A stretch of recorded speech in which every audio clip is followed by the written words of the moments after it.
ระเจ้าฟังรันทดใจหมดทางพลางรักเกียรติศักดิ์ศรีจึงพากันโดดน้ำปลีชีพชีวิตแห่งนี้คือสุสานบ่อน้ำสวา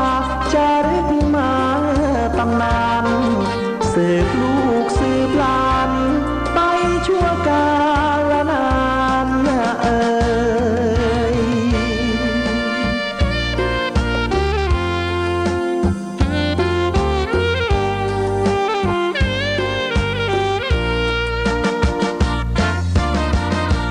กษัตริย์กรุง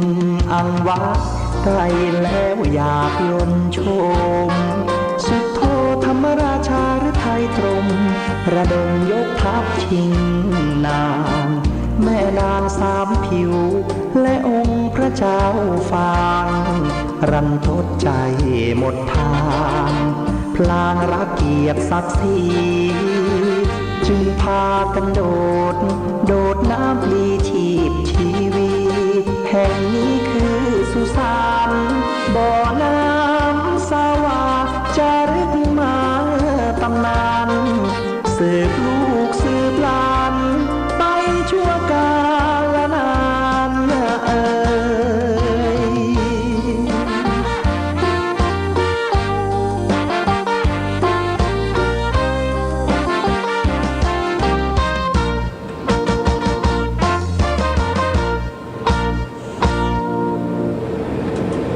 ญาติโยมท่านสาธุชนทั้งหลายได้ฟังธรรมะที่ว่าโรกาวุธิสูตรได้เทศจบลงไปเป็นที่เรียบร้อยต้องขออนุโมทนากับแม่ดวงตาพรหมวุฒิที่ได้เป็นเจ้าภาพในการเทศค่ำคืนวันนี้เพื่ออุทิศส่วนพระกุศล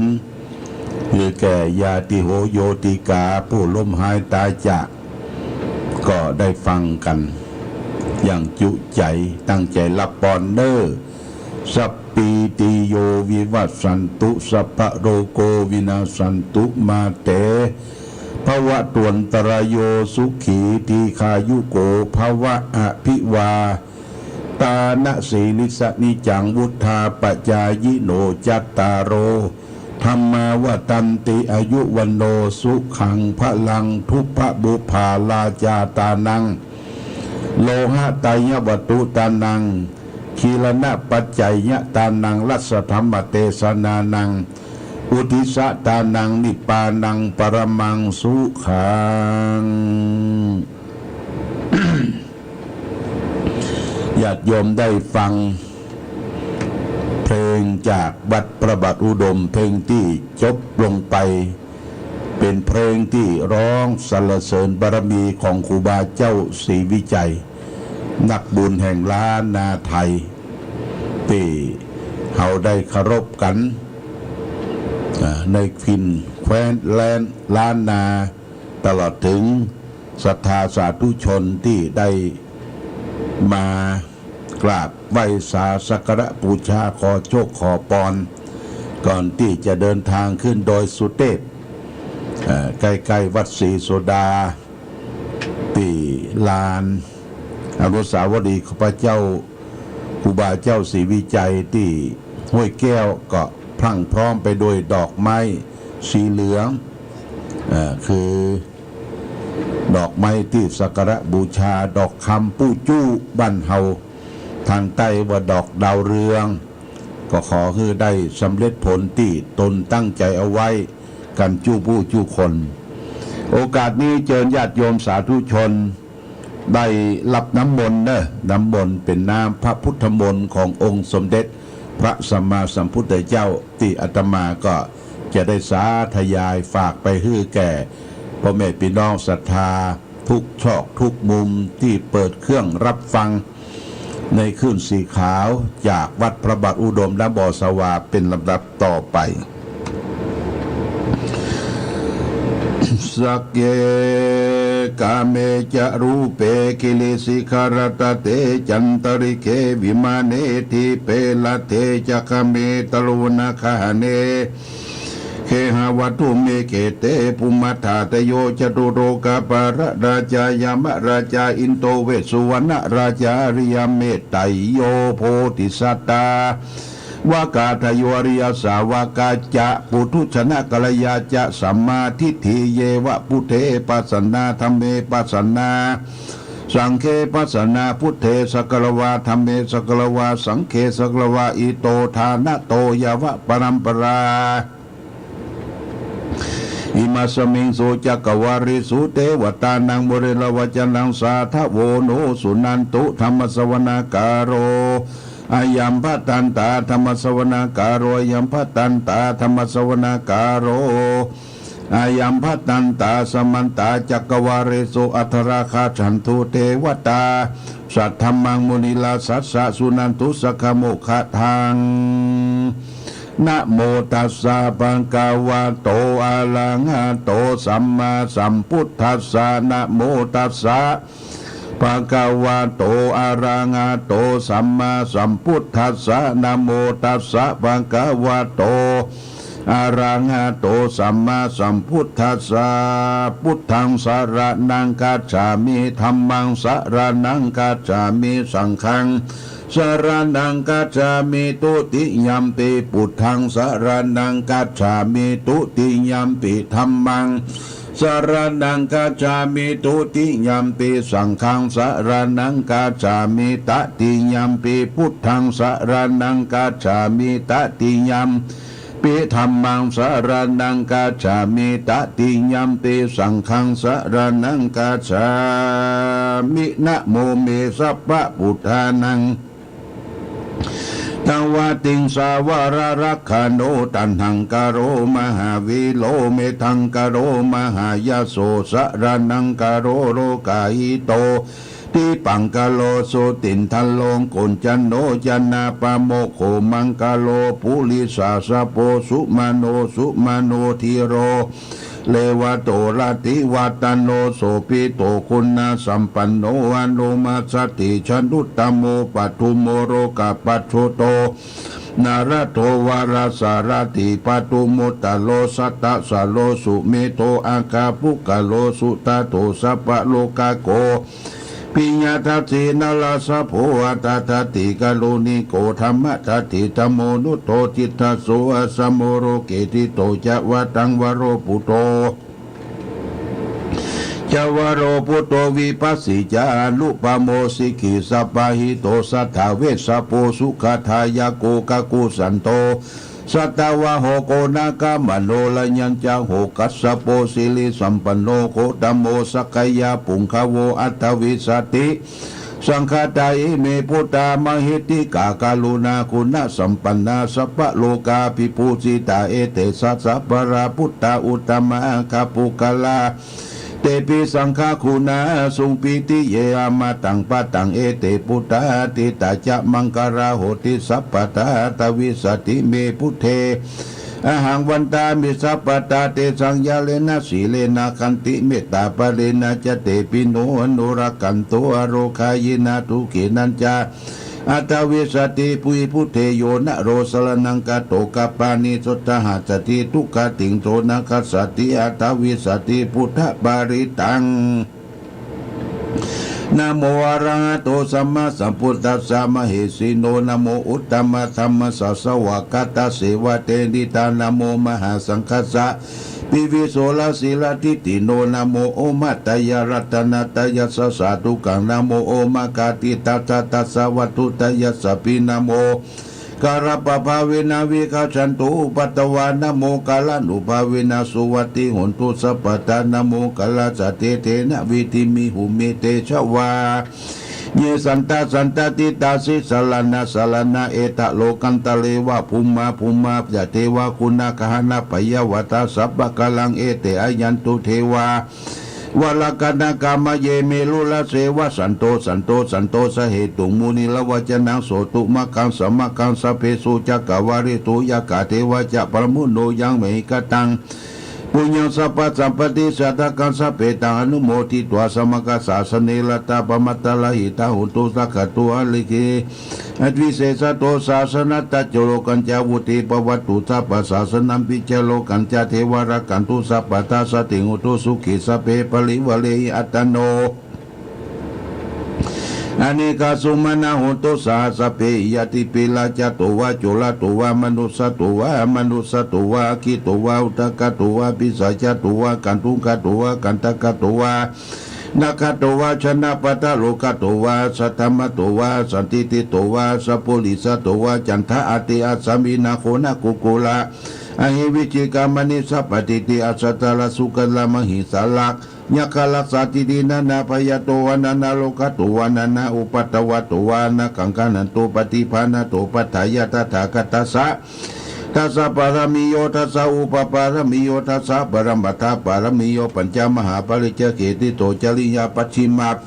ปเวคปวะกันติงชาติกาภินิขมานาปทานจริยังโพธิพลังเกมลาวิจยังสัพยุตนาปฏิเวตันนวโลกุตละธรรมเมติสัพเพปิเนปุตตะคุณียวชิตเวสาริยันเตสุปะกาลันตโยติมารติปริตังกลนโตยัสสมานันตติโนกาลินาอุตติงุยิตาอุปตะเปโตโกติหาเสสุจักวาริโสเทวตานังยัสสานัมปฏิกันติยัญจวิสาริยังปุลา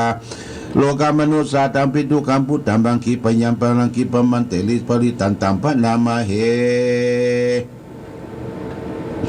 เมตัญจะสัพพโลกัสสมิงมานะสัมภวะเยหะปะลิมานังอุตังอโตจติลิยัญจาสัมปตังอเวลังสัมปตังนิตัญจลังนิสินโนวาสยานโนวายาวิตาธรรมิโตเอตังสติงอติตายาปรามเมตังวิหารังอิตัมมหุติตินจานุปกัมมศีลวาทัสเนนะสัมปันโนกามิสุวินายกินาหิจตุกะปัสสยังปุณเลติติกาลานิยาเมตตาสุตังอปมโนปุตโตอปมโนธัมโมอปมโนสังโฆปนาวันตานิสิลิสาปานิอวิจิกัสสะตตติอุนานิปัสสะลาบุมุสิกากตัมเบลกากตัมเบปริตาปฏิกัมมันโตพุทธานิสุหังนะโมภะคะวะโตนะโมสัตตานังสัมมาสัมพุทธังเตอิติปิโสภะคะวะอะระหังสัมมาสัมพุทโธวิชาจารณะสัมปันโนสุขโตโลกวิทูอนุตตโรปุริสธรรมสารถิสัทธาเทวมนุสนังพุทโธภะคะวะเตสวะกะโตภะคะวะตาธัมโมสันติติโกอากาลิโกเอปัสสิโกปัญญยิโกปัจจตังเวทิตาปุวิโยติสุปฏิปันโนภะคะวะโตสาวกสังโฆชุปฏิปันโนภะคะวะโตสาวกสังโฆยะยะปฏิปันโนภะคะวะโตสาวกสังโฆสามิจิปฏิปันโนภะคะวะโตสาวกสังโฆอาหุนายโยปังหุนายโยทักกินายโยอัญชลีกะระนิวานุตตรังปุญญกิตาโลกัสสาติอาทิโลกิศิลาคุณโนสัจจังโสริยุตยาเตนะสัจเจนะกังหามิสัจจกิริยมนุตตลังอวัจจิตัวธรรมะพลังชลิตัวบุพเกสินิสัจจปรมวสัจจสัจจกิริยาสันติปกาปัตนาสันติปัตตาวัญจนามาตาปิตาชนิกันตังชะตาวิตังปฏิกัมมาสังเสเสปเตมหังมหาปัจฉลิโตสิกิวัตเสเสโสลกิงอุตกังปัตตวยิสัยสามิสัจจบริมิเตยะโตหังปะกินิอาลิยายะชาติยะชาโตนาปิชานามิจันจิจาปานังชีวิกาวโรเปนาเตนะสัจเจนะสุติเดวโตโสติขาปัสสะโพสังโฆสติตังคโตธรรมนังวิจัยโยตถาวิริยัมปิติปัสสติโพสังฆาจตถาปริสมาตุเบกาโพสังฆาสเตเตสัพพทัสสินามุนินาสมัตตกตาภวิตาปหุลิกตาสังวัตตันติอภิญญาญาณิพานายาจะโพธิยาเตนะสัจวะเจนะสุติเดวโตสัพพตาเอกสมิงสมัยนะตัวโมคาลนะกัสสปังกิลานีทุกิเตโพสังเกสัตตาเตสติเตจนะพินันติราโลกามุจิงสุตังคเนเตนาสัจวะเจนะสุติเตวตุสัพพตาเอกธาธรรมราชาปิเคลันเยนะปิปิลิโตจุนทัพเทเลนะตัญเยวะปนะปิตัวนะสัทธลังสมโมทิตัวยะอาปตาตัมมาวุธาติฐานโสเอเตนะสัจวะเจนะสุติเตวตุสุปตาปหินาเตจะอาปตาตินนัมเปมหิสินังมัคคหาตากิเลสะวะปัตตานิปติตัมมังเอเตระสาวะเจนะสุติเตหุตุสัพพตายันตุนิมิตังอวมังกลจามนะโปสกุณาสัสสะโตปะปะกะโหตุสุภินังกตังพุทธานุภาเวนะวินาสมินโตยันตุนิมิตังอวมังกลจามนะโปสกุณาสัสสะโตปะปะกะโหตุสุภินังกตังธัมมานุภาเวนะวินาสมินโตยันตุนิมิตังอวมังกลจามนะโปสกุณา สัสสะโตปะปะกะโหตุสุวินากตังสังฆานุภาวินาวินาสเมนโตมหากาลุนิโกนะโตอิตายสัพปะปะนินังปุเรตวปารามิสัพพะปะโตสัมโพธิมุตตะมังเอเตนะจัจวัจจินาอุตุเตชยมังกลชะยันโตโพธิยมุเลเอวังตวงวิเชโยอิจยสุสยมังกเลอปะละจิตอปะลังเกสิเสปตวิบุคาลิอภิสเกสัพพะพุทธนาคาปะโตปโมทติสุนักตังสุนังกลังสุปปะตังสุติตังสุขันโนสมโมโตจะสุยิตังพระมาจาริสุปตะกินังกายกัมมังวาจากัมมังปตะกินังปตะกินังมโนกัมมังปณิทิเตปตะกินานิกตวันดลปันเตเตปตะกินิโสอัตละโตสุกิโตวิโรหพุทธศาสเนยโลโกสุกิโตเดสาสเปยเรปิสาธรตาสุกิตาวิโลนาพุทธศาสเนยโลกาสุกิตาหุติสาสเปยเรปิเตอัตละทาสุกิตาวิโลนาพุทธศาสเนยโลกาสุกิตาหุติสาสเปยเรปินัตถิเมสรนังอายังนัตถิเมสารนังอายังนัตถิเมสารนังอายังพุทโธเมสารนังวลายเตนะชัจวัจเจนะตุเตชยมังกลังนัตถิเมสารนังอายังธัมโมเมสารนังวลังเตนะชัจวัจเจนะตุเตชยมังกลังนัตถิเมสารนังอายังสังโฆเมสารนังวลังเตนะชัจวัจเจนะตุเตชยมังกลังอติอุณจวิจโยธโมโรเกอนุตตโลสัพพสัตตาหิตตะตะตงกันติตานาทิเทวเตบริวาเจละจักขันเตียมนุเสหิปยเกปยเกนะเสวิติพุทเถกสมะบาลนามุตุตาปิตัวกรรมจริตันตเสวานุภาเวนะอุตุเทวสุขีสตาสุตาสิลังสมัตยะธรรมสุจริตันจริตเสวานุภาเวนะอุตุเทวสุขีตตาลิกิตันจิติตังผู้ทังทลนาวจานังคลุงปริตังเทสนาตุโตทัสสายุปวัตเตสิสกะตัวพุทธรัตนังสกะตัวธรรมรัตนังสกะตัวสังฆรัตนังโอสตังตมังวรังหุนยังปังหุนยังสังกเตเสนาโสทินานะสันตุปัตตวาสัพเพทุขาสัพเพพยาสัพเพโลกาวุปัสสมินตุเตเพสัจจังเทวนุสนังกดุกันติติตังละสังอภิลาลวันจิวสัพพวยติวินาสันตุเอกตวิติจตุปัญจสตตินันตถายาวัตุขาวินาตันตุชีวิตานันตตันตุเตชีวิตานันตตันสัจจายุวนาสุขังพลังชีวิตานันอุภาเวนะหุตุเทวสุขิตตาชีวิตานันจโยทัตถาโอสตังตมังวรังสลิดังทุกหังนาเจติเพสัตอลมุตตมันตัสมะกายากายยังนิสยังสวรยังปุญญานิบาลโลกัสมิปฏิตาโหติปฏินาอิมินาชีวิตาตินาตุมากังกิงภวิสติติกายุกัสตาหุตุสุกิตาหุตุสัพพตาโยโตทัตตาติสกัจจังศีลวันติสุตาติทุนานาทานังวรังตัตัวชีวิตานังมหาพลังเอวังมิติกาเอสายาติตังปุญญสัมปตาตัสมาธิลาปัสสังสันติปันติตากตาปุญญาตติอาติอุณาจวิจโยนิกิโตภวันตุสัพพมังคลังละขันตุสัพพเทวตาสัพพพุทธานุภาเวนัสทธาสุติงภวันตุเตภวันตุสัพพมังคลังละขันตุสัพพเทวตาสัพพธรรมานุภาเวนัสทธาสุติงภวันตุเตภวันตุสัพพมังคลังละขันตุสัพพเทวตาสัพพสังฆานุภาเวนัสทธาสุติภวันตุเตสุโขพุทธานังอุปโถสุขาสัทธรรมเทศนาสุขาสังคัสสะสามัคคีสมคณาตาโพสุโขคติโยเสโตสนิทัสสมิเยโกตาปฏิชัยยิโนวิสาจารณะสัมปันโนโสเสโตทิวมนุเสติวัตปฏิอาทิโตลติมาปฏิจันติมาสนะโตคติโยตาปฏิทายตาปฏิพระมโนตัสสะพะโหรตาพุทโตตาปฏิเตสะสาอโรคญาปรมาราภาสันตุติปรมังทานังวิสาสาปรมายตินิพพานังปรมังสุขังจบญาติโยมท่านสาธุชนตอนอื่นต้องขออภัยเนอะบ่มีการ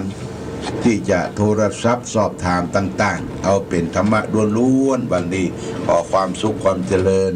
จงมีแก่ศรัทธาสาธุชนญาติโยมทุกท่านมาณโอกาสนี้โดยขอเจริญพรอายุวันโนสุขังพระรัง